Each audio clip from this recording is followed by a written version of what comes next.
Half Man, the new HBO original limited series from Baby Reindeer creator Richard Gadd, examines the tumultuous relationship between two estranged brothers, tracking the highs and lows of the pair over the course of 40 years. Starring Emmy Award winner Richard Gadd and BAFTA Award winner Jamie Bell. Half Man premieres April 23rd on HBO Max.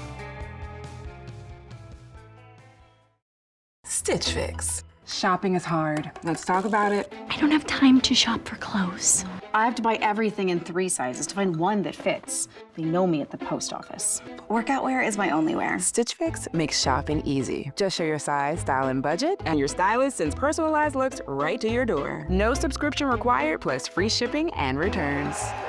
Oh, wow, that was easy. Stitch Fix, online personal styling for everyone. Take your style quiz today at stitchfix.com. Let's hang out. And let's talk about what Lez is about. And let's listen to two lesbians shout. Let's hang out. Hey everyone, welcome back to Lez Hang Out, the podcast that's going to the chapel and we're gonna get married. That's good. Have we never done that one before? I wasn't you sure. Should really and I feel make like a we list. have done Bruno Mars already. Yeah. I know. Sometime I really should, because I do, as we discuss in the Discord frequently, every time someone is like, wow, this thing in this episode. And I was like, I think I fever dream this show at this point. Mm-hmm. I don't. Couldn't tell you. Were we there for that? Debatable. Tell you. Yes. Yeah. So I don't know. But I felt like we had done Bruno Mars, so I tried to pick something. Yes, switch it up. And I think like when we did Bride Wars, you did Here Comes the Bride, which like just happened. So That's true. yes. Well, good. from the West Coast, I'm Leigh Holmes Foster. From the East Coast, I'm Ellie Bridget. Those of you who've been with us through this whole journey, thank you as always for listening. If you're a new listener, welcome. We're excited to have you here. Here's what's happening this week. This week in the Lesdom. This week in the Lesdom is a place where we can touch base each episode about things going on with the podcast or otherwise. In season 9, we are continuing to release our Patreon bonus episodes. You can listen to those at bit.ly/LesPatreon. In the Greater Les universe, we are going to talk a little bit about Pink Pony Club in this upcoming episode, but let me tell you one group of straights who is allowed to rock out to Pink Pony Club, and that is the crew of Artemis 2 on their way around the moon, being serenaded awake by the sultry sounds of Chapel Roan. Why not? Thanks to NASA. Mm-hmm. Incredible. Also, Sherry Cola is plays one of the characters in the new movie Goat. Leigh, I have actually seen this film, so me and Bailey pretty much primarily probably watch things that your children would watch. Okay.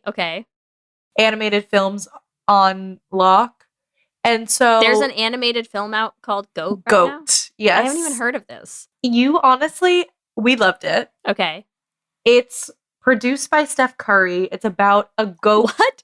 It's about a goat, a small goat or a medium-sized goat who wants to play in like the big leagues with all of these large animals. And so there's like this it's called Rollerball.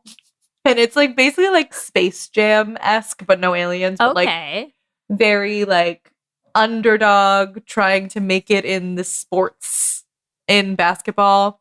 But one thing that we loved about it was Sherry Cola's character is like so clearly a lesbian. Like it's just so obvious.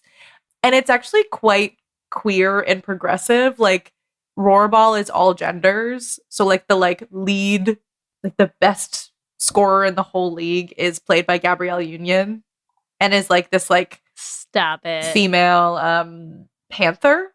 Incredible. Yeah. So are we doing a should have been gay on this immediately? To be fair, yes. It is, but Sherry Cola's character, like for sure gay. And then there's a bunch of other like just like gay undertones. I don't know, like one of the characters is like so bisexual coded and he like is like the sex symbol, quote unquote. He's like a gecko or whatever, but he's like the sex symbol of the thing.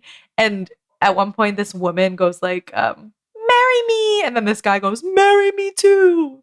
Like it's like, it's just gay. It's not a should have been gay. Sorry, I'm just like deep in the cast list for this movie and this is it wild. Slaps. Wild. We just were like, we wanted to go to a movie and like it was out I loved it. Okay, Gabrielle Union, yes. Nicola Coughlan, what? Patton Oswalt, Bobby Lee, like what are we doing here? No, the cast hits. This is crazy. Jennifer Hudson, where are we? This is the wildest cast. Yes.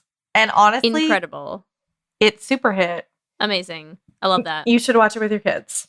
That's all I'm going to say. I'll have to get right on it. If they can handle it. Also, in the, I don't even know if this counts as Greater Lez universe. I just feel like everyone's going to be talking about it, so we got to talk about it. But Aubrey Plaza dropped some hot news that there's a baby on the way, which is wild, and exciting. I love that for her. It is exciting. I also feel like, listen, I know we're going to do an episode coming up on the movie Eternity and like straights creating problems for themselves when there aren't any problems. But I feel like there's already so much discourse about people being like, her husband just died last year. I can't believe she's pregnant. And it's like, once again, we do not need to worry about other people's lives that much. We don't. We just don't. We can just say, oh my gosh, good for her. And that's good enough. That's enough. That's all. And that's enough. And So I just feel enough. like the important thing for all of the gays is like that Aubrey Plaza's Plaza. But we wanted to father your child. Yes, that is the problem. Listen, lesbians, just because you can no longer father Aubrey Plaza's child does not mean that we should not celebrate it. That's all. I'll just say you can't father Aubrey Plaza's first child. Good point. Good point. It's Look good to at the have silver lining. aspirations. Yeah. That's what's happening this week. Back to you, Ellie and Leigh. Thanks, Ellie and Leigh. We are so excited to bring you episode 17, getting up there, of season 9. It's My Wedding Gay. We love a wedding gay. We love a wedding gay. Very excited. I don't know if all of you know, but I'm engaged. Had you mentioned that I'm lately? engaged to be wed. Oh my god, have you flashed the ring on this podcast yet recently? Check it. Have you like Check it into the microphone? You know what's actually so hold it into the mic. Wait, you know what's actually so funny? So I went to the gyno today, and she's like, "What's going on in your life? Like whatever." And I was like, "Oh yeah, whatever." And then I literally like, without thinking really, I was like, "I'm engaged." I was just like flashing my ring to the gyno. Don't get too handsy down there. I'm engaged. I'm engaged. I just want you to know. It's what you know. Before you before you get down in there. It's spoken for. It's spoken for. My brain could not come up with those words. Just saved my life. Like, just so you know, I'm an engaged woman, so you better be careful down there. Watch it. Watch yourself down there. Yeah. But I was like, just like instinct. I don't know why. I like the fact that I fully just like, it was the way that I did it too, where I was like, I'm engaged and like flashed the ring at her like she was like my bestie. That was making me laugh. But yes, I'm engaged. Also have been working in weddings for the past 5 years. And in the past few years have worked a lot of queer weddings, which is exciting. And I just feel like you've also worked a lot of straight weddings through the years. Yeah. I would say I have attended.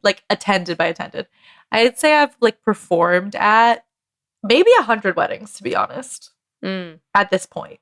Maybe 20 gay weddings and like 80 straight weddings. Yeah. Maybe more. So you know how you and I love to be experts on topics that we know nothing about. But I would say this is one of those situations. No, I actually would consider myself to be an expert on this. So here we go. Yeah, you're like this is a sociological study. Ellie's our like ethnographer out in the field, documenting. I have lots and lots of data. So much data. In their natural environment. So much data. Yes. She's got notebooks filled with just observations, and that's what we're here to talk about today. And I can't wait. It's gonna be great.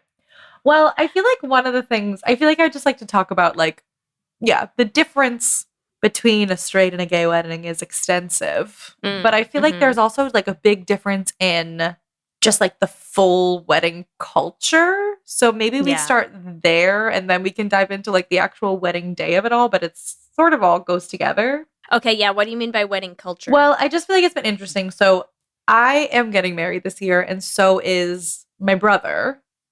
And my brother is straight. And we still love him, though. Yeah, love him for that. His fiance also straight. And I just feel like there's much more of a like the bachelorette party, like the bridal shower, the like matching dresses, the family traditions. It's like, I just feel as though there's like a formula to a straight wedding that caused some friction actually between, I feel like, me and my brother and his fiance in an interesting way. Like, I do feel like they were coming from a place of like love.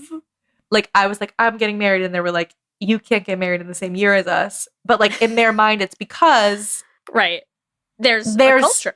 So much to do, right? Yeah. And I was like, oh, well, it's not that big of a deal. Like, it is a big deal to be married. But I was like, we don't really want to do that. Like, we don't want to do that much. I'm not asking you to come to a bachelorette. Like, you don't have to come to the bridal shower. Like, quite literally, I'm asking you to come to Boston for one day. And I think, like, in their minds, my wedding and their wedding were the same. Right. And in my mind, I was like, you don't even understand how different these things are. You know? Okay. Just to start there, though, I know this is not super the point, but I am just curious, do you feel like, you know how some people are like, it's my birthday month? Yes, that's me. And I feel like there's... Some people. Yeah, I know them. Mm-hmm. Some people. I feel like that's become this thing now with weddings where it's like, it's my wedding year. Yes. And it's like, that can't be. It's how just this not all is now. Like, it's just also not like, I agree, it is such a thing. And I do think it's because, like, there's a lot required of you in someone's wedding year for a straight wedding, right? Like, I just went to Miami for my brother's fiance's bachelorette. And I will say, great time. I do love her. We had a great time, like, bonding, having fun. I think there's a value in it. But there is also, it is a commitment. Yeah. And yeah, I do feel like we had talked about this of like the old days, quote unquote, when it's like the culture was you do the bachelorette, like there's only one weekend you have to show up for, right? And so it's like, okay, like, yeah, you can do multiple weddings in one year and it's not that big of a deal. But even as an attendee, like I am this year going to 4 weddings, including my own. And like Bailey is a bridesmaid in her friend's wedding. I'm a bridesmaid in Joe and Nina's wedding. And her other friend who's getting married also invited us to her bachelorette party. Mm-hmm. So that's 3 weddings that we are part of, like intimately. And just to be clear, these bachelorettes are not happening anywhere near the wedding itself. No. Completely separate. These are like fully separate, individual travel events. Yeah. Financially a lot. Like I do feel like there's a financial component of a wedding period that is tough. That queer people, I think, are more aware of. Or like also just more like considerate of. I think there's also a culture of like, well, it's a wedding, so like just throw money out the window. Yeah. For everyone involved. Like if you're in a bridal party, like that's your job is to spend a lot of money. It's like so stressful. But like I said, we did have a really good time on The Bachelorette. So I'm like, I get it. It's like the actual tradition at its core is nice. Like spend time with the people that you care about, that you're the closest to. And like, but I just don't think that has to be really expensive. Or like a fully separate month of the year. Yes. Yeah. I feel as though like, well, me and Bailey right now, we haven't confirmed this, but like we were after The Bachelorette talking about how we can't do both. It's so much. But we're going to probably do a destination wedding now because we're like, we do want to do the travel. We do want to have people come and just do it one weekend where people have to travel to a cool place. Do it. And that's it. So, but it's also like optional. Yes. Because you're not talking about doing this for your like you're still doing. Are you still doing the town hall, or is this to replace town hall? Yes, we are doing the town hall, and then we will have like a large you would just do celebration. Like a celebration. Yes. Come if you want a party. Yes. Exactly. Yeah. And I feel like there's also a piece too, like it's like this weird thing where you're like, of course, I want you to come. And also, like, if you don't want to come, like, legitimately don't come. Yeah. Because it does cost money for you to attend my wedding. You've heard me preach about this for years, right? Like, we did our wedding on a Monday, which granted was fully just a circumstantial thing that we desperately wanted to get married at this one place that we could not afford to save our lives. Yeah, like I'm not And surprised by that. I was like, you got married at Belmare, right? Yes. Yeah. Yeah. Mhm. Have you done weddings at Belmare? Yes. I mean, it's bonkers. Yes.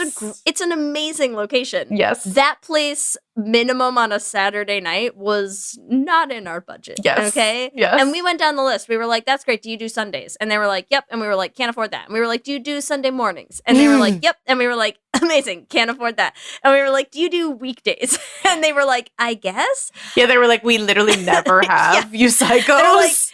They're like, "I guess we could. Why not?" Right? No, they did have a minimum for a Monday, and I want you to know, Ellie, because you've done weddings at Belmare. I think their Monday minimum was like $11,000. Yeah, not surprising. Okay, so we got married on a fucking Monday. Okay, and here's the thing: is we got married on a Monday, and that changed a couple things. We sent our save the dates out a year in advance, right? Which is not common. You usually send save the dates out like maybe 6 months max. Like, some people do like 4 months, right? Whatever. We were like, no, we are fully sending these out a full year in advance. We were so clear with everyone to being like, it is, yes, that is the date. You are looking at your calendar correct. It is on a Monday. We are getting married on a Monday. And so many people were like, but what if people can't make it? And I was like, if someone can't take a Monday off to be at my wedding, they don't need to be there at my wedding. That's okay. Yes. Like, I fully understand that, like, maybe someone's going to be like, I don't really care that much. In which case, fine. That's cool. If you really do not care enough for a long weekend's worth, that's that's okay. Yes. That's okay. This is you're describing the opposite of a problem to me. That is. Yep. That's actually a finely tuned system, I think, that more people should employ. Well, it's like literally the people who are like on TikTok, like they're like, "Oh, but I won't be able to make it to your destination wedding." And then they're like, "Exactly. Exactly. You think I want you there?" No. But it's that so is true, so though. funny. And it does raise a lot of things about... It narrows it down. Well, and okay, so what I was going to say is I have this like half-baked thought in my head, and I don't really know how to say it yet. So I'm going to do my best. But I feel like there's this way, in the same way that we're talking about like, oh, it's my wedding year. You can't have your wedding year, right? That I feel like straight women specifically, it has become like the concept of being a bride has become like a weird new gender that straight people get to inhabit for a year. It's like, I'm not a woman anymore. I'm a bride. I'm the bride. Is it new though? Is that new, or is that like just been a thing? It fully is, because I'm so sorry, but like, you go back to like 1985, man, no one was getting a fucking wedding year to themselves to be celebrated. You got the day. Yes, you had a bachelorette with your girlfriends to drink some like wine spritzers and giggle together, and then you wore a big poofy tulle monstrosity and you cut the cake, and then you went home, and that was it. Like, yes. That was it. You did not have, they were not out here doing, oh, I'm gonna pay $250 a pop for my hair and makeup trials. I'm doing my engagement photo shoot. I'm doing my separate destination bachelorette party. I'm doing my all of my girls were all doing a wine weekend. Like, you didn't have that shit. That shit was not happening, right? And I don't know what it is, and I'd like for you and I need to find something that we're not really experts on, that we can be experts on. So let's be experts on this. Okay, well, here's what I think, because I'm not an expert on that, but I am now an expert on, I think I think there's two things: Instagram and TikTok. Yeah. Because I do feel like a lot of these things were like rich wedding traditions that now have become, it's like, oh, I didn't know that was what you were supposed to do, but I'm like people are trying to perform for others, right? So there's this like group mentality of like, oh, I can see like what somebody else's wedding looks like. And They're like, oh, I didn't know you had to have a flash mob. I'll have to work that into the schedule. Like I feel like there's of the like day. a peer pressure of sorts from social media. And there's another piece I feel like that is like, because the wedding itself has become so expensive, like the one day, you're like, okay, but I can't justify spending all this money on one day. You better give me That's true. an entire year of attention for me to like feel that I get value out of 4 hours. You know what I mean? Because it really is that. Like, I mean, the amount of weddings that me and Bailey have been talking about this. It's like we play so many weddings and we're like, you're there for 4 hours. Like, it's like, that's no time. Like, that's it. Yeah. Like, so I do feel like there is a piece of it that's like, okay, well, then we need to make it more. Otherwise, like, what was the point? I love that you went to something so practical because my thing was literally, I had two ideas. I had two ideas that jumped to mind right away. And one of them was, are men getting worse? What do you mean? Well, so here's the thing is like, you know, when you see, have you seen like, so you're saying, oh, TikTok is going to be like, wow, if you don't have these themed cocktails at your thing, you didn't do your wedding right. Yes. And meanwhile, I feel like my experience of straight weddings on TikTok is a lot of like, watch this man's absolutely abhorrent vows that he said out loud. Seen that one to his bride about in his front balls. of all of their. Well, there's this. So I wish there was just one, Ellie. Yeah. I wish there was just one example I could say. Or men being like the cake, the smushing the cake in the face stuff. Like it's gotten like it's a problem. We're into problem territory. So part of it that I thought of right away is like, is part of it that men are so terrible these days that they're like, that women are like the bride is like, I must suck all of the joy out of this thing because it's like so stressful to me. Misogyny and the patriarchy is just sort of like shooting through the roof, and so you got to make up for the fact that you have to deal with this man for the rest of your life. You might as well have a year that's about you. Yeah, you might as well have a whole year that's like only about you. I mean, maybe because you're trying to like hold on to the control of like, this is my thing. And then once I become married, that I must be like subservient to my husband. I don't know. It's an interesting thought. I don't know if that's like the thing I would latch on to, but that's interesting. Because I do feel like it's... So here's the other piece I wanted to talk about, which is sort of the differences between, like, even in between, like, very straight, like, bachelorette to then queer bachelorette. I think the other piece is, like, in a straight wedding, you're like, I have to have time, just me and my girls, because, like, oh, man, I needed a break from my husband. That kind of vibe. And I will say, I'm like, shout out to Nina, I love you. I feel like her and my brother are not that. Like, she was like, you know, want to have time with my girls, but like she was like, I miss him. Like, I feel like that's nice, you know, like I'm away for a few days, but I miss my fiance is a nice vibe. Yeah. But I do feel like there are some straight women who are like, and straight men, like The Bachelor. I hate the idea of the Bachelor and the Bachelorette party being like your last week of freedom. Yeah. It's like, gross. you've been in a relationship for years.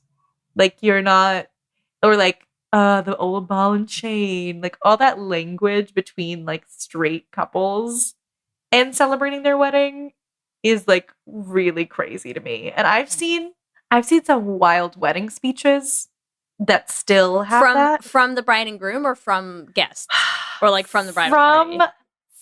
All around weird stuff.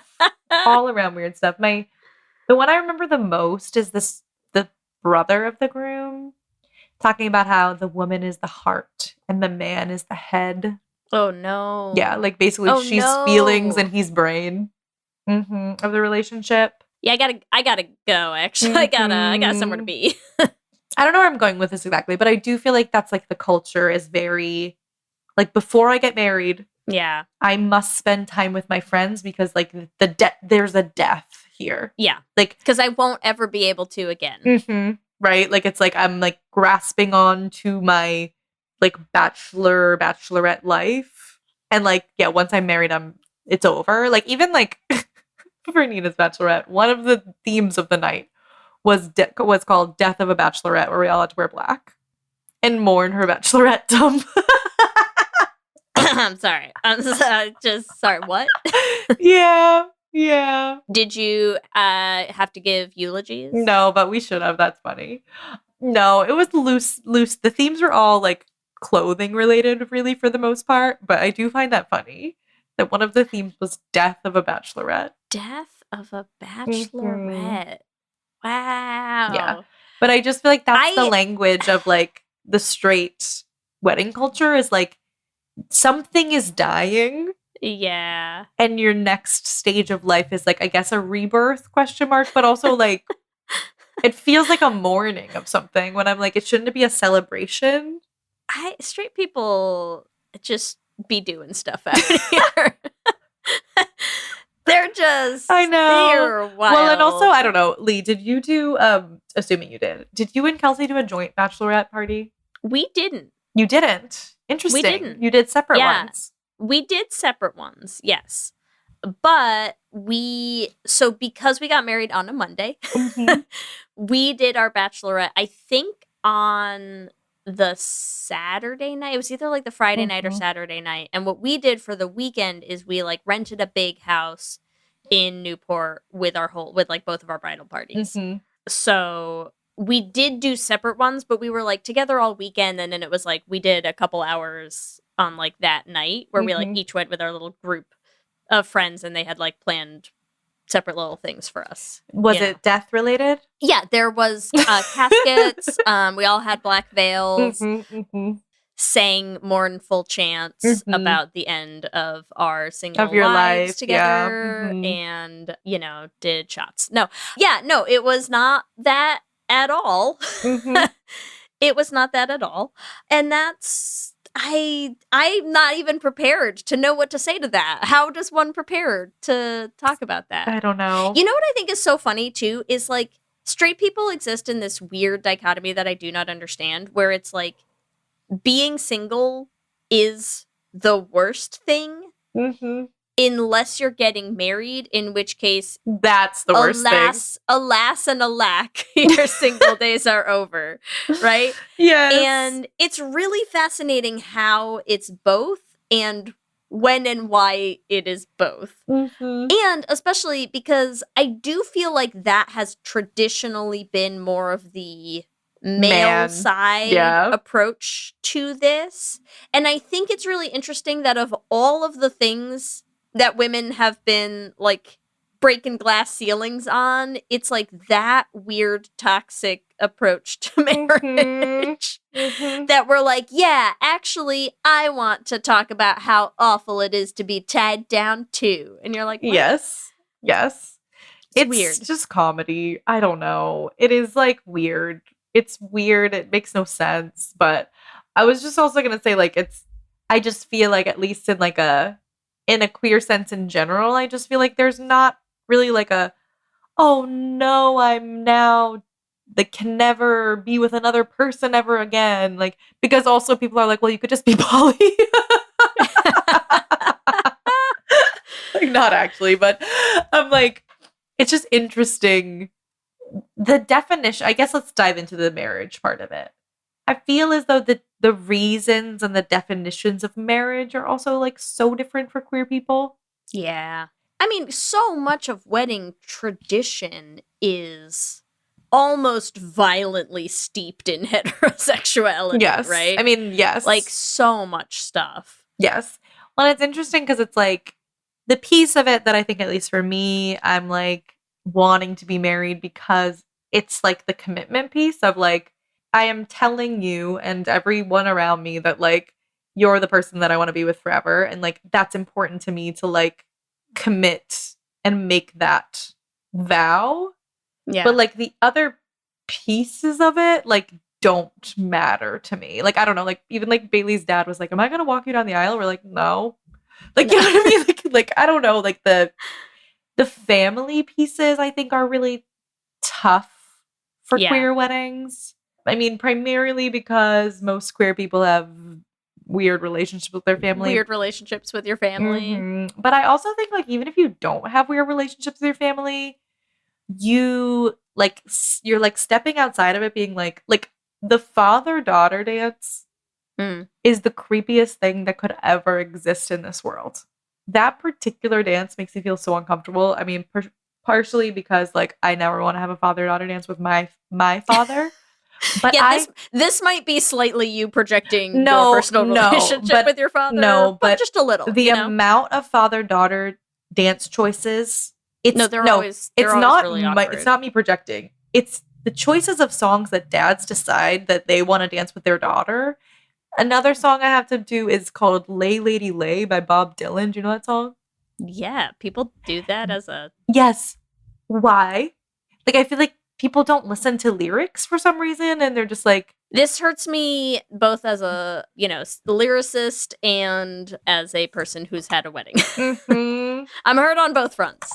But I just feel like it is the idea that, like, you as a father are now, like, you were the first, like, man-woman relationship in her life. Mm-hmm. That feels creepy as fuck.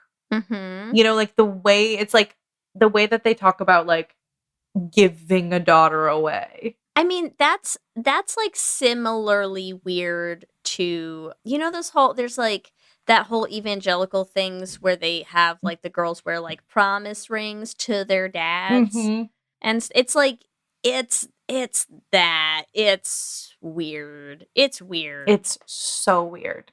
I'm not into it. It's similarly weird to me as the whole, like, there are some weird things of like boy mom culture out there, where it's like same thing where they're like, I'll always be the first woman in his life. And you're like, that is a grown adult human man who is marrying a woman who is not you. You are his mother. Like, what the fuck are we doing? It's so weird. And I feel like I can understand the dances when, like, I've been to straight weddings where they have like a normal dance, right? And a normal dance usually ends up being like this like choreographed upbeat kind of dance. Yeah. Right? Yeah, sure. Like, sure.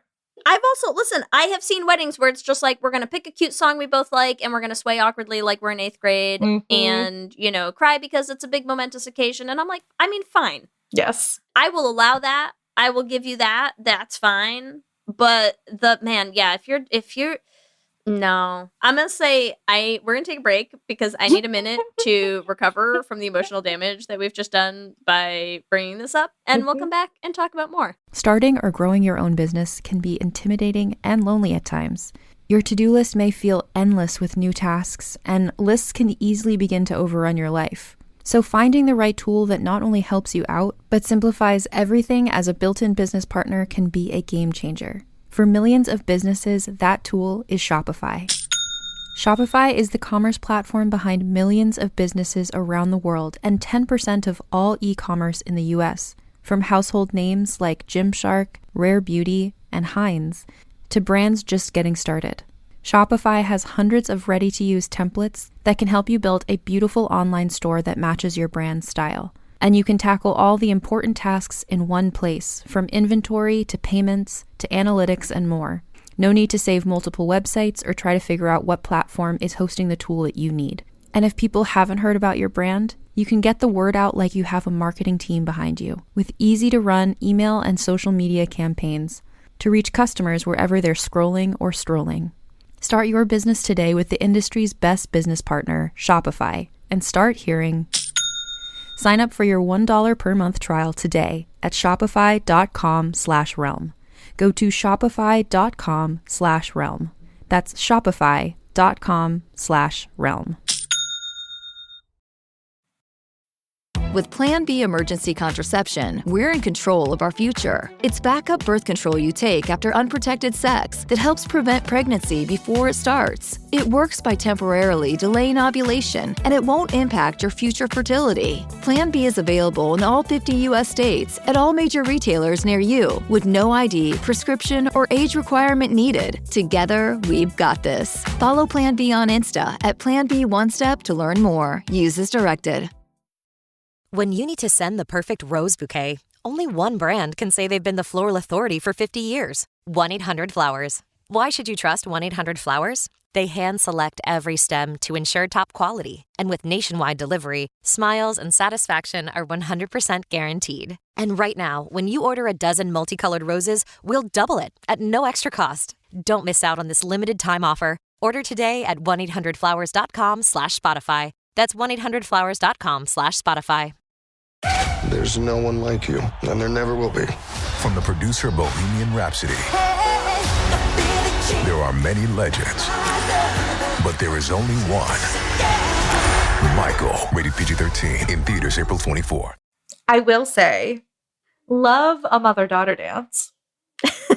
And you're sure you're not projecting, Ellie? I am. It doesn't feel like no, it. I'm for sure projecting. But I also just feel like I went to a wedding, and it was a straight wedding, but where the bride was like, "We're gonna do a mother-daughter dance with all the mother-daughter pairings." Oh, that's so cute. Because I love that. because most mothers don't get a mother-daughter dance. Yeah. And so all the mother-daughter pairs from like the whole wedding danced to Slipping Through My Fingers, fucking ABBA. Oh no. No, literally weeping.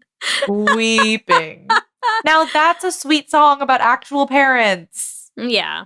Not a fucking creepy song about how like I was your first boyfriend. Like, it's so weird. It's so weird. Oh, that's awful. But yes, I feel like the queer weddings also, like, I guess this can maybe bring us into, because what I did want to sort of talk about in this episode was wedding vendors, like as a wedding vendor who like tailored my entire business to be about queer weddings. I feel like there is so much gendered language in like majority of wedding vendors. Like, oh yeah, me and Bailey went to a wedding expo because we were just curious. Like, we don't need anything at this wedding expo, but we were like, what is this gonna be like? We went to the wedding expo, signed up like together as a couple. We're walking around fully holding hands, and like numerous people like said like, oh, like your hubby will love this. Oh no. Mm-hmm. Or when they were trying to be inclusive, they would say like one bride or two brides. And I'm like, I don't know what I would want them to say, but I feel like I'd rather them just be like, you're getting married to each other, and assume that friends are gay. Assume that friends are gay. Like, I'd rather you assume that friends are gay than just be like, you must be straight. I know it's too late for this, but I think you should go to another wedding expo just so that you can be prepared. And when people say one bride or two brides, three brides, you could just be like, no, you could just be like, two brides. He's a lucky man. Like, what the fuck question is? It's weird. What do you it's mean? Weird. Three brides would be funny as well. Yes. It's just weird, right? I'm like, just like when they were like, oh, what's your wedding date? And I would say the wedding date. And then they'd be like, how about you? And she'd be like, same date. Wow, it is bride wars all over again. Yes, same date. And I guess that it is like, it's like a weird thing to complain about because like we haven't had gay marriage for very long comparatively. So yeah, like not of course, but like it makes sense that people assume that you're a heterosexual couple, and it's more likely, like percentage wise, that you're a heterosexual couple. But I'm like, yeah, but if you see two women walking around a wedding expo holding hands, like maybe just go out on a limb. Just assume. Just assume. I think I would rather you assume than ask, because and I guess like the ask was just weird. Or like the one bride, two bride. Why don't you just say like, so are you two marrying each other? Yeah. And then if we say, oh no, we have husbands, like, oh, silly, silly me. Silly, silly. No one loves to be mistaken for a lesbian more than a straight woman. I know. Come They're like, on. oh my God, everyone thought we were together. That's so crazy. Straight bitches would be telling that story for the rest of their lives. The rest of their lives. Exactly. They'd be like, oh my God, girl, remember at the expo when they thought we were dating? Exactly. That's what that story would be forever. They They'd love that. they would sleep together. Yeah. At the Bachelorette. At the Bachelorette. It's their last night of freedom. Yes. Like, it makes... Oh my God, can we make a musical where it's just two girls who hook up at a Bachelorette and then have to deal with the consequences? Like, that would be honestly so good. So Wild. good. But Sorry, yes. I'm not going there. Okay. It's fine. I'm gonna rein it in. No, it's crazy. They would sleep together okay, at the Bachelorette. The other thing, 100%. yes. The other thing that like I feel like is so niche but so frustrating to me, and I guess I'm curious what your thoughts are on this. Straight weddings love Pink Pony Club. I literally had a straight wedding where they blew up pink ponies. Like they had like why? Wait, why? What? They had like blow up pink pony. Like there were like inflatable pink ponies. Was like the wedding? Yeah, like was a part of their reception, and they were for sure a straight couple, and they were not like a hetero presenting queer couple. Like okay, I have an important question. Did she hook up with one of her bridesmaids? No, no. And they were so excited to hear Pink Pony Club. Like the man too? You know what? I don't remember. I feel like maybe it was just her. Did he hook up with one of his groomsmen? I don't know. But every time I do it at a straight wedding, I look at the few gay people I can see to be like, you know this is weird, right? Yeah. It's also like, of all songs, like, here's the thing. I fucking love Pink Pony Club. Play that at any gay event. Theme, topic, does not matter. All purpose. Playing it at a straight wedding. I know. This is a song about gay family ostracizing. Like, what? Oh, Leigh, I have sung Good Luck, Babe. Requested at a straight wedding. No. Jail. Straight to jail. I'm sorry, but what are you talking about? What do you mean? Pink Pony Club at a straight wedding. That's a hate crime. Exactly. But that's a hate crime. You're gonna I'm sorry. You're gonna be at your wedding to a man just bopping on the dance floor to Pink Pony Club. To Mama. She sees her baby girl. I know. At the Pink Pony Club. What? I know. Explain the reason. I swear to God, dear straight people do not know what Pink Pony Club is about. Call us up right now. My phone number is. I swear to God, they have no clue what the song is about. Yeah. No, crazy. I really don't think they do. Because it's also like, I'm like of two minds about it. Because part of me is like, oh my God, Chapel Roan blowing up. In the mainstream, right? In the mainstream, everyone's into it. Everyone's HOTTOGO. I love it. I'm here for it. I want this. And then at the same time, sometimes you see like crowds of straight people, like straight audiences at things, like, you know, waving their little lights around and like singing God, what have you done? And I'm like, I'm not sure this is the vibe, actually. No. I don't know if this is it. It's not for you. Like, it's just not for you. It's also not, I don't know why, but it's like gay people are allowed to bop to that song and straight people should be like, what a sad song. Yes. Right? Like, we're allowed to find joy in it. You should be like, you should be Death of a Bachelorette somber eulogy veil about it. You should understand the implications of it. I swear to God, I was talking to my brother and he was like, yeah, she's a stripper, right? I'm like, no, she's not a stripper. I think, okay, when's the last time Joe saw Burlesque? He needs to watch Burlesque, listen to our episode on Burlesque. Like, no. Then he might understand Pink. I feel like, honestly, dancing to Pink Pony Club should require, like, at minimum, like, you knowing about Stonewall. Bachelor's degree in... You knowing what? You knowing about Stonewall. Like, Yeah. That's it. Just like we're gonna require a 10-page essay on Marsha P. Johnson, and then you can dance to Pink Pony Club. Yes. As a straight person. Otherwise, so sorry. It's actually just for us. You know what? That actually, I have such a funny idea I will never execute, but please, someone in a straight setting, when you film them all fucking it up to Pink Pony Club, interview them after and say, who threw the first brick at Stonewall? And see what they say. That would be so funny. Mm-hmm. So funny. Mm-hmm. I mean, honestly, even just forget knowing facts, like just straight up being like, so what's the song about? Mm-hmm.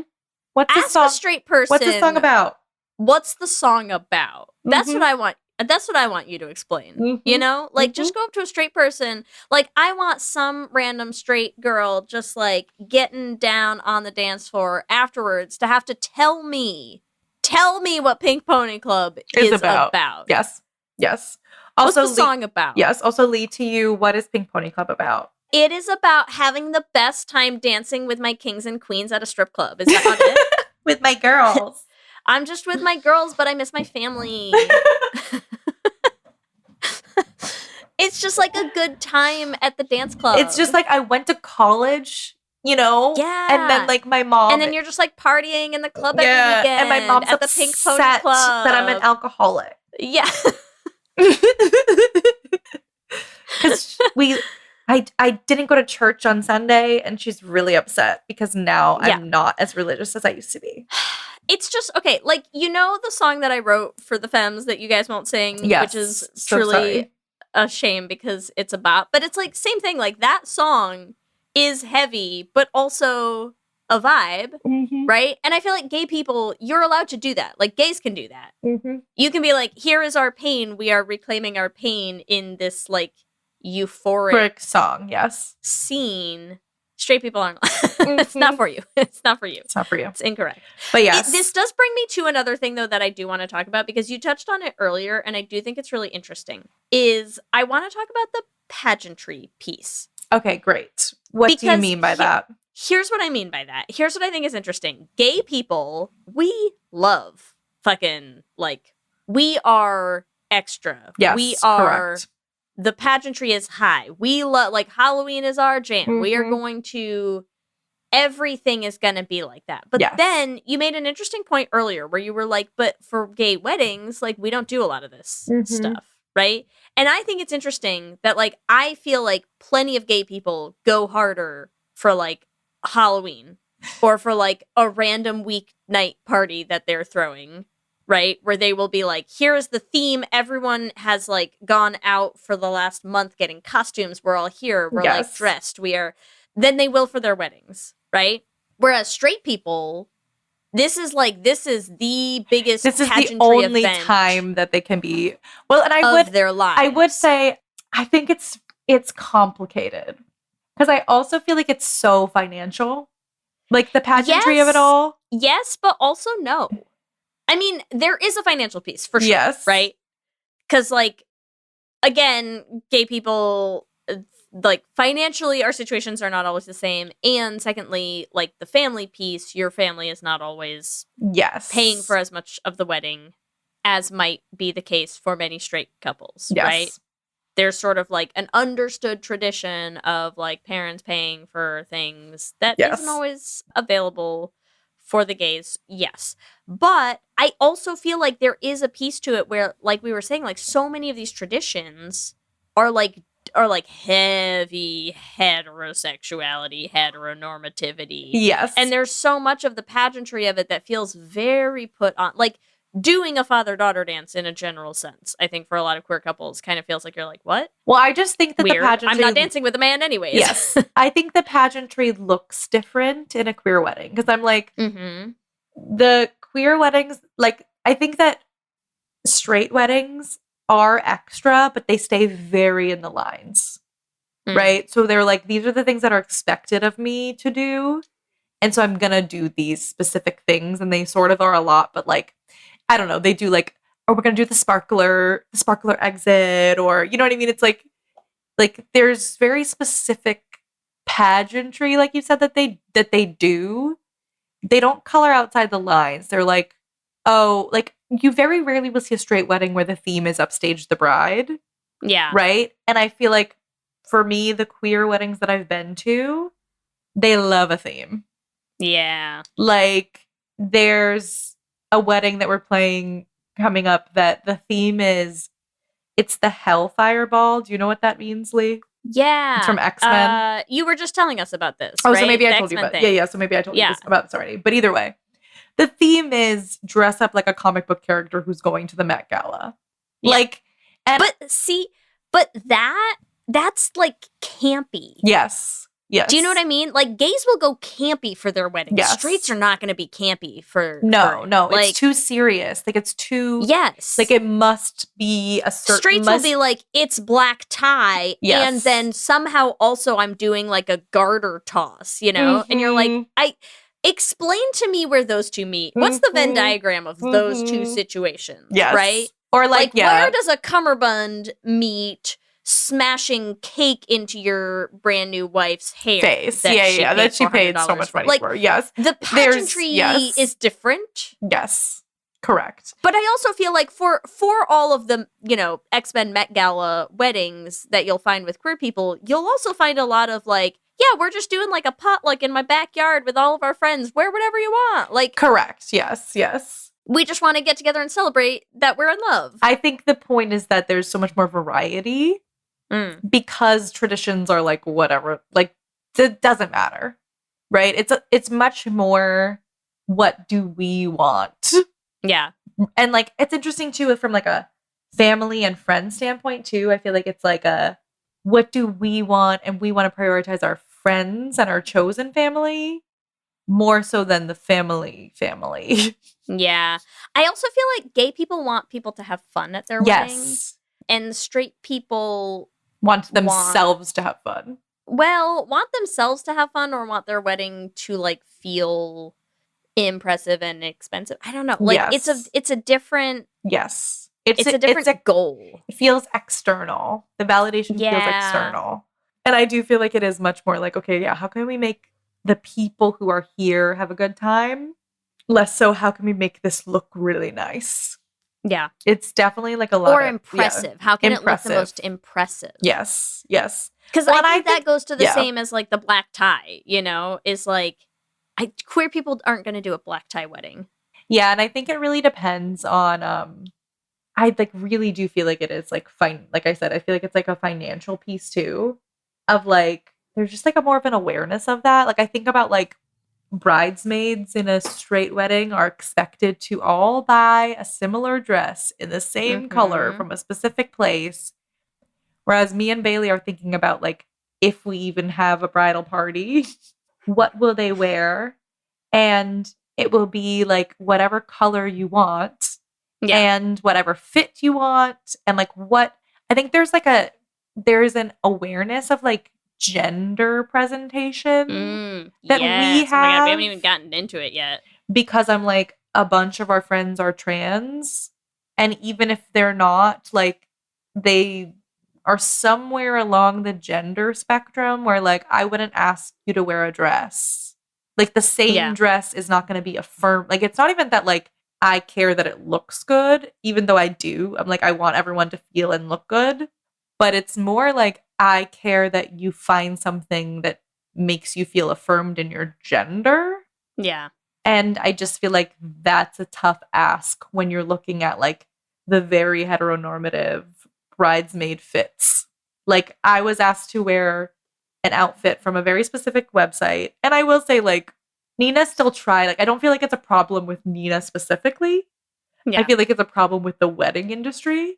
Where it's like, she wanted this particular color and this particular pattern. And she was like, everyone can pick whatever dress fits them the best. And there's one jumpsuit option on the website. And like, you can wear that jumpsuit, you know? And it's like, this is what you're sort of just working with. Yeah. Whereas, I don't know, with queer people, I feel like it's like very much like about other people's comfort more than the aesthetic. Yeah. And I also feel like it ends up looking better anyways. You don't need... Yeah, I feel like it is...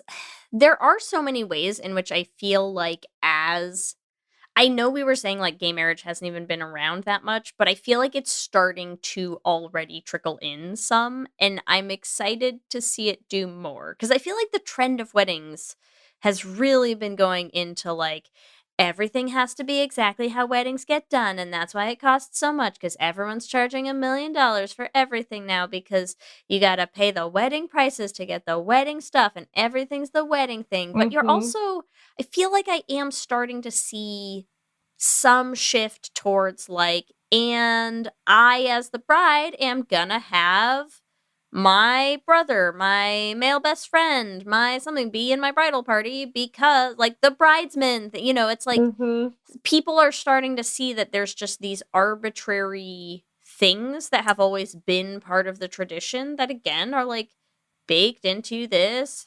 heteronormative approach to all of it. And like, I'm hopeful that we can break away from more of that. I do think it's funny. It's like, just like how everything happens, like how like straight people love a gay club.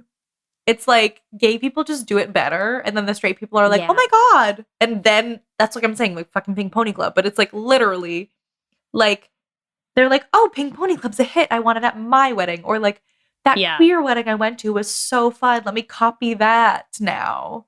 So that is sort of funny. Steal the X-Men Hellfire Met Gala, Go ahead, straights. Also, like, do it. so many other traditions that I thought were, like, so fun and interesting about queer weddings I've been to is Lauren, who I played her wedding, who also is a listener of the podcast. Hope you're listening, Lauren.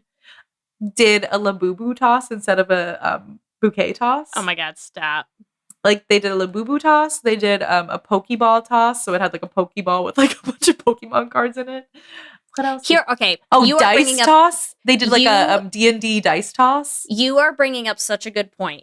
There is one, I know that we're, like, shitting on the straights a lot, because that's what we do. There's one group of straights that I will say has the right energy for weddings. And you know who that is? Straight fucking nerds. Yes. Straight nerds, man. They're on the train. They can play Pink Pony Club. Okay? You want to play Pink Pony Club at your fucking D&D themed wedding? Like, yeah. Do it. Do it. Do it. You have our permission. you have our blessing. Cuz straight nerds, they similar get it. Energy. Similar energy. They get it. They're like, this is what, you know what? We're going to rock a fucking theme. I'm not wearing a white dress. Yep. There's fucking dragons now. Wait, I actually did go to a straight wedding that had a satanic ritual. Yes. Or, sorry, satanic is the wrong word. Pagan ritual. Great. But they literally did a pagan ritual in the woods after. Like, they were like, everyone head to the woods for the pagan ritual, where they all, like, danced around like fairies and whatever. That, straight nerds. Straight nerds, man. Straight nerds. And you want to know what I bet also makes part of the difference there? You know what straight nerds tend to have in their lives? Gay nerds. Yeah. Actually, a gay person planned that. Yeah, that is culture seeping through the cracks there, okay? That is it's improvement by osmosis, by proximity to the gays, because it always there's is a lot by of gay nerds proximity out to there. the gays. You can't be a nerd and avoid the gays right now, okay? It's impossible. Impossible. You're so right. Yeah. That is so funny and true. That I forgot about that pagan ritual too. That was like so crazy. They all were like in masks and like setting fire to things. I just, you know what I think it is like, I feel like there's a lot of stuff these days where I'm totally on board with the vibe of like, we need to embrace our lives being weirder. Like, do weird shit. Like, everything does not need freaky, to be this cookie cutter, like, boring bullshit fucking stuff. Like, do the weird shit that you want to do. Have fun. It's your fucking wedding. You are gonna drop like $100,000 on one stupid ass day. Make it fucking fun and weird. Do it up. Do what you want to do. Do it up. That's what I'm saying. Don't dance to Pink Pony Club. Don't. Don't Unless do that, you can write me a thesis on the history of gay. Yeah. On the history of AIDS and the AIDS crisis. If you are like twerking to Good Luck Babe at your wedding and you haven't hooked up with a single one of your bridesmaids, get out of that shit. Get out. No one wants it. Also, this is unrelated, but like this is another what is wrong with the straights. I performed at a wedding where they requested that we sing "We Are Never, Ever, Ever Getting Back Together" because, and the bride came up to me to be like proud of this. We asked you to sing that song because we broken up like 10 times, but we got back together and now we got married. No. Girl, run. What? Girl, trust the other 9 U's. Yeah. What? Trust yourself. They were so like, trust your gut, excited. girl. They were singing that song at the top of their freaking lungs. No, they're divorced already. I'm yeah, sorry. It was terrifying, actually. $100, they're divorced already. There's no Crazy. chance. Yeah, There's no chance. I have had some wild song requests. That's Like, crazy. people are just unhinged. Well, boy, I'm excited to give you a eulogy before you get married, Ellie. Yeah, death to my former self. Death to your single life. I can't wait. I'm gonna write a really moving tribute, I think. I can't wait. Maybe a ballad. Do you want a ballad Yes, mourning please. the loss of your single life? Please. Okay. Too funny. Anything else that we have to talk about gay versus straight weddings? Probably yes, but I think we can, if we don't speak now, we'll have to forever hold our peace about it. So, yeah. If you have any thoughts from your gay weddings, let us know. I'm in the trenches. Would love to hear it. Incredible. And okay, hire the femmes. All right. Here's our Q and gay. Q and gay. Question number 1. How much time do you get reserved for only your wedding? A, just the day. B, the week. C, the month. Or D, the year. I mean, listen, I will give people the week at this point. I will give the okay? week. Yes. Like, you get your week. It is all about you, man. You are it. You are the center of attention. I can't do more than that. That's it. Mm-hmm, mm-hmm. Yeah. Yes. Or for your birthday. I love a birthday month. Okay, Ellie, important question. What would you pick for a father-daughter dance? A, I Loved Her First. B, Daughters by John Mayer. C, Afternoon Delight. Or D, My Girl. That's unhinged of you. That's unhinged of what was that, Arrested Development? Someone did that. Did they really? That's funny. Yeah. I feel like My Girl is a cute one. I like The Temptations. It's cute. I could do D. It's easily the best of those options. Yeah, that's the best out of all of those. Yes. The rest, no. Leigh, what would you do for a wedding theme? A, Hellfire. B, Star Wars. C, Pink Pony Club. Or D, Cruella. Gosh. I mean, listen, I feel like I have a deep, deep respect for the people who can do like a Star Wars wedding. Mm-hmm. I love that. I want that for them. I'm not into Star Wars enough that I think I could pull it off. I feel like Pink Pony Club would be so much fucking fun. Mm-hmm. I also feel like Cruella, though, like the design aesthetic capabilities there are like really good. Probably one of those two. Okay, I love it. And it would be like Emma Stone Cruella. Oh, yeah, 100%. The gay one. Yeah. Gay Cruella. Yes, of course. I think that should go without saying. Yes, that's what I thought. Just making sure. Yeah. Okay, question 4, Ellie. What would you want to wear as a bridesmaid? A, dress. B, jumpsuit. C, suit. Or D, tux? Okay, I feel like I'm a jumpsuit girl, so it's going to be a B. But, like, if you want to put me in a suit, like, I could dress it up a little. Yeah. I could see that. So it's B or C. Question 5, Leigh. Should straight people be allowed to dance to Pink Pony Club at their wedding? A, yes. Or B, that's a hate crime. That's a hate crime. Yes. Sorry, everyone. That's a hate crime. Unless you're putting in the work. Mm-hmm. Unless you've got like a degree on the wall about it. That's a hate crime. So sorry. Don't. Or, only queer couples. All queer couples. Ooh, that's fun. You could play it at your wedding and be like, only the gays out on the dance floor. Gay dance. Yes. Instead of like a father-daughter dance, you have a gay dance. Gay dance. You know when they do that, like, all the couples, and then you go like, who's been married for 5 years? You could like, go, do who's that, been but it's just for out? the gays. Yes. Yeah, oh my who's been God. out for who's 10 been years? out the longest? Oh my God. Let's invent new traditions. Wait, this is Ellie, actually we should brilliant. Just do a follow-up episode where we invent new gay wedding traditions. Yes, why didn't we do that right now? This is great. So good. So good. You can all have that one for free, and then we'll come up with more for a follow-up and episode. please, if we start seeing this trend on TikTok, I will love it. Yes. Yes, incredible. Remember, listeners, you can give us your own answers to this episode's Q&A questions on our Instagram at Lez Hang Out Pod. We love hearing from all of you. We love continuing to build this community, and we just want to shout out some of our favorite things every episode. And this episode, this is sort of an interesting shout out here, because we want to shout out not even a listener. We just want to shout out this person who reached out on our podcast website to reach out to me, I think, probably personally, to request the a cappella arrangement of a version of Cakes the Distance that I did approximately 12 years ago.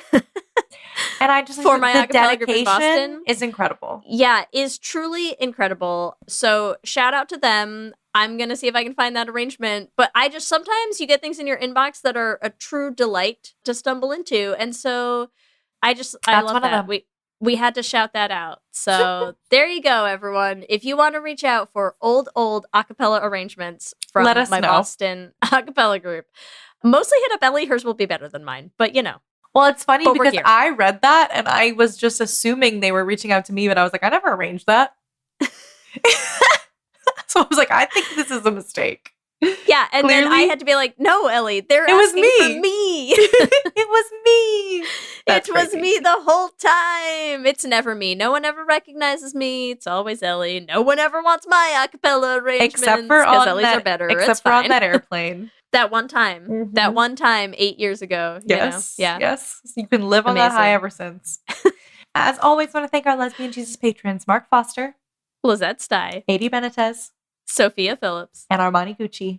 And our King Princess patrons, Amy and Ellen. And Andrea Doucette, thank you so much for supporting us. We could not continue to make the show without you. Remember, you can find us on all social medias. We are on Instagram, Facebook, Blue Sky, and TikTok at Lez Hang Out Pod. You can email us at lezhangoutpod@gmail.com. You can check out our website at lezhangoutpod.com. Whatever app you use for podcasts, make sure you subscribe so you'll be the first to know when new episodes drop. We also have videos going up on our YouTube channel, so make sure that you subscribe at youtube.com/lezhangoutpod to catch those. Lez Hang Out is an independently produced show hosted by us with audio production by me. Our production assistant is Kristen Murison, and other podcasting shenanigans by Leigh Holmes Foster. If you want to help support the show, a couple things you can do. You can leave us a rating and a review on whatever app you use to listen to podcasts. It helps new people find the show. If you want to support us financially, it's a huge help at any level. Even the lowest level is a really big help to us and our independent team. You can join our Patreon at bit.ly/lezpatreon. We have bonus episodes. We have a Patreon-only Discord chat and all kinds of fun stuff there. If you want to pick up any Lez Hang Out merch, you can find all of our designs in our news store at our website or at bit.ly/lezmerch to deck yourself out in all the Lez Hang Out goodness. And remember, we have a queer production company making queer podcast musicals with guaranteed happy endings. You can find everywhere at $beanprod. You can check out our first two shows, The Flame and Journey to the Heart, on any podcasting app. And if you want to help support us in making more musicals, you can join our Patreon at bit.ly/$beanpatreon. Am I starting to talk Ellie into doing another musical sometime? Maybe. Join our Patreon. Help us make it happen. Yes. If you want to follow us individually, you can find me on Instagram, Blue Sky, and TikTok at LSH Foster. And you can find me on Instagram and TikTok at Ellie Brigida. With that, I'm Ellie. And I'm Leigh. And let's hang out again soon. Let's hang out. Reality TV is messy. Pop culture is louder than ever. And the internet completely unhinged. Welcome to Roxanne and Chantel, the podcast where cousins Roxanne and Chantel break down reality TV, celebrity drama, and the stories everyone's texting about. We recap the shows, spill the headlines, and sit down with the stars themselves. No filter, no boring takes, just the tea. New episodes every week. If it's trending, we're talking about it. This is Roxanne and Chantel. Let's get into it.